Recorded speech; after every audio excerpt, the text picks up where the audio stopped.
Cuoiníar 9/11, bhí sé chosaléiris dá mid meile gá fiochan siar ar art na caine. Cuoiníon ar a seoir agus creaaltóir ar únsa 9/11 an nuárach agus ar an méide lean. Díalig an bhaidinarm, chaastúir fé stáisiún tréin nach Woodside agus léimtir board an Long Island Railway. Bhí an tréin lán, fearmh na goltacha ifige agus an Wall Street Journal á léfacha, na héine léamh gan éine caint. Scarmar go léile na chéile stáisiún penne lár na carach, iad súda túirt fé cholacht i airige dis sin neisgurt na carach, mise túirt fé New Jersey.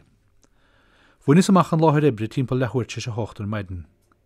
Begear na géic sin go dosnig an cogur mógur am hímpel go raibh Eitleán me histeach gans na Twin Towers in Manhattan. Rahimar goléir grís na fanóga a fiochan isteach ar a gahir. Bhí sé chosaléiris dá mina meile gá fiochan siar art na caine. Bhí bús data gus séad amachchas ceannas na túir. Bhí trocht ar himpiste. Dána mar a túd a feire agus begear na géic sin go bhac mar an dara Eitleán a déanamh ar a láthir. Bhfuil sí an daratóir. Dathraigh an chaintim hímpel láideach. Dúirt ben a bháin go raibh an Dow Jones a titim go tobisteach. Chola ben eile rá IRA. Bhain son prebaile asam. Bhrachas lochalach. Ach dhéana spior spard an gain sin go tapig. Níor bhéan a hennig go fós ar Al-Qaida, achas gear ná go meach. Thosnig a chéine fiochan tiad a deile fís. Bhí deire le hobar.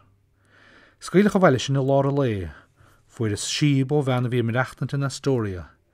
Bhuinas an tiigeach agus thugus an chodéile an dráthóna a fiochan tiad a deile fís. Thugus féin obair a ríist an bhaidin dar giún. Tá síochtm go raibh dúilgas orm san na dhéanamh. Tá na trasna ann an Hudson an tráthóna san ar bhád far an tóireachta. Bhí cair Manhattan fé fuair deachtaigh a bhí a séad a suas tíad i gahir. Bhí bla grána á ghumpar sa cheodúircúd agus níor bheith blachan eitiné. Tráthóna na géic sin chuas isteach go fada leis an armory ar Lexington Ave, mar a raibh an gobernador George Pataki a bóla leis na daoine. Bhí na fallaí daite le nótaí óghaoine ag glórug an líine muintere. Maríoch 2006 duine a bhí ar a láthir an bhaidinúd, gan tráchtar a súd víns na Eitleáin. Bhí tíche da a tí báil de head bhís dóteáin nuárach a meas na marmh. Bhí John Tierney, Engine 33 Ladder 9 ar chuine go siúd. Ní raibh seach tosna heile sin televis. Bhuilis le na bháthir Helen agus ahir Seán caintúir lífa gailne ó bhío in na géic sin. Ní raibh de hólásacha ach go bhórthas corp John sa sminagar. Ní mar sin de scata eilecha, lean na sochradí, lean an cuardach. Hífá lortha mór agus tarpólar i mara iad a gháil níos ó láthir an áir agus iad a dara comach go Staten Island fiochan de bhaidist éon rion de an duine únta. Sin a bhair agus a Dubrigan son lean séf se scíle agus smachta ó rialtas na stát éontathe. Málaí a gcordach, stáide sé agsúla sláándála bhaim, buí, ráiste agus dearag, chuna chuir an úlúin go raibh bail únsathe eile chúin. Chur son go léir le smacht an rialtas ar na daoine.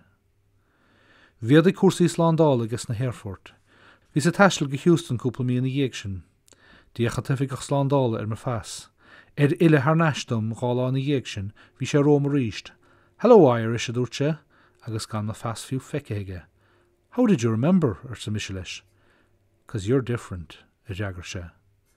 Níor rud ma a bheith de friúil a hiile. Bhéadig an bhíhanín fé rinan ar dimpel.